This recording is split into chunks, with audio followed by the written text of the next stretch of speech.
नमस्कार दोस्तों, मैं शिल्पी साना स्वागत करती हूँ आप सबका मेरे यूट्यूब चैनल हर दिल की भड़ास में। आज मेरा सीधा ये जो एपिसोड है ये मोदी जी से मन की बात के तहत है। जी हाँ, मैं एक श्रृंखला बना रही हूँ जिसमें मेरे जो एपिसोड्स होते हैं वो डायरेक्ट मोदी जी से मन की बात के लिए होते हैं। तो उसमें मैं मोदी जी से सिर्फ ये पूछना चाह रही हूँ कि हमारे जो बांग्लादेशी एक पत्रकार हैं सलाउद्दीन शेख चौधरी साहब, वो लगातार एंटोनियो माइनो, उनके बेटे राहुल विंची, उनके पूरे परिवार के बारे में इतने ज़्यादा धागे खोल रहे हैं, इतनी ज़्यादा सत्य उजागर कर रहे हैं, इतने ज़्यादा उन लोगों के कांड को खोल रहे हैं और वो डंके की चोट पर कह रहे हैं, वो एक्स पर यानी ट्विटर पर कहते हैं कि कोई भी इंडिया मीडिया हाउस आए और वो हम उसके संग बैठ करके सारे सबूत देंगे, सारे धागे खोलेंगे, सारी हकीकत बताएंगे। उन्होंने डंके की चोट पे कहा है कि एंटोनियो माइनो जो है वो ISI एजेंट है, इसको यहाँ प्लांट किया गया था राजीव गांधी की उस काल में जब इसकी शादी राजीव गांधी के साथ हुई थी। राहुल विंची के लिए उन्होंने कितने कांड खोले, किसकी बीवी है, 19 साल का बेटा है, 15 साल की बेटी है।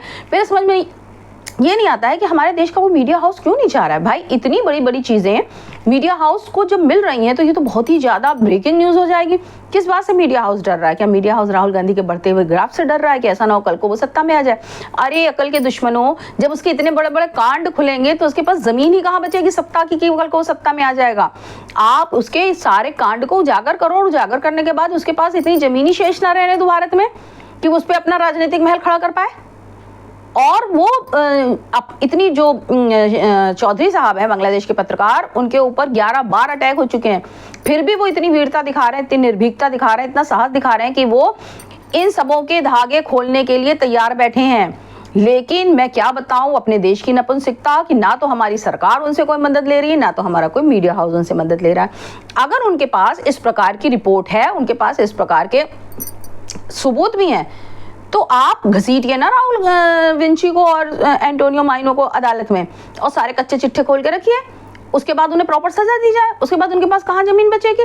लेकिन मेरे समझ में नहीं आता है कि मोदी जी और अमित शाह किस बात का इंतजार कर रहे हैं। यही सबसे ज्यादा तकलीफ मैंने उनकी सुनी थी, सुब्रमण्यम स्वामी जी की सुनी थी। उन्होंने कहा था मेरे पास इतने सबूत हैं कि मैं राहुल गांधी की ये संसद की सदस्यता भी समाप्त कर सकता हूँ, लेकिन अमित शाह इस बारे में कोई भी कदम नहीं उठा रहे हैं।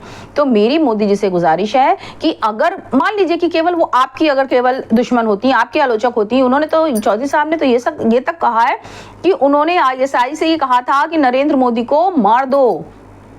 अगर वो केवल आपकी दुश्मन होती तो मैं मान लेती कि आपका फैसला निजी है कि आप अपने किसी दुश्मन को सजा देना चाहते हैं कि नहीं देना चाहते। लेकिन अगर वो ये कह रहे हैं कि वो ISI एजेंट है, वो CIA एजेंट है, तो क्या ऐसे एजेंट को आप हमारे देश में वो भी राजनीति में बने रहने देना चाहते हैं?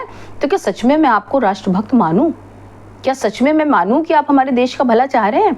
अगर आप हमारे देश का भला चाह रहे हैं तो आप चीजों को यूज करने की बजाय, ये सोचने की बजाय कि उनको हम बाद में यूज करें, आप ये देखिए हमारे देश का नुकसान कितना हो रहा है, आप उस पर तत्काल कदम उठाइए, बाद में देखी जाएगी। मैं मानती हूं कि कूटनीति में या राजनीति में मैं आपके सामने, आप लोगों के सामने कहीं भी नहीं टिकती हूं, लेकिन फिर भी जरा आप सोच कर देखिए कि अगर आपकी इस कूटनीति के चलते हमारे देश को कहीं से भी थोड़ा सा भी नुकसान हो रहा है, आपकी जिंदगी भी आपकी नहीं हमारे देश की अमानत है, हमारी अमानत है।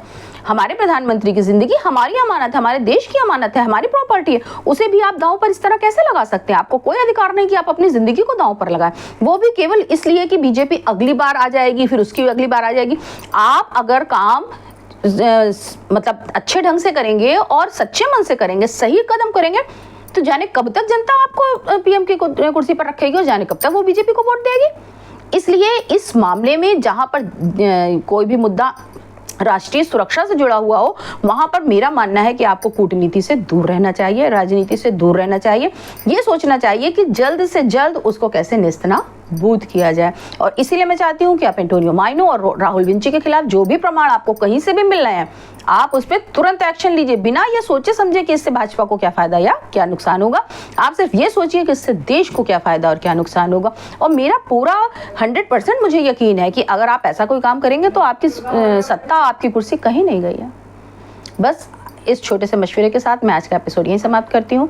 मिलते हैं दिल की भड़ास के किसी अगले एपिसोड में। दोस्तों, अगर आपको मेरा बातें, मेरे एपिसोड्स पसंद आए तो प्लीज़ लाइक कीजिए, सब्सक्राइब कीजिए और मुझे मेरे एपिसोड शेयर कीजिए।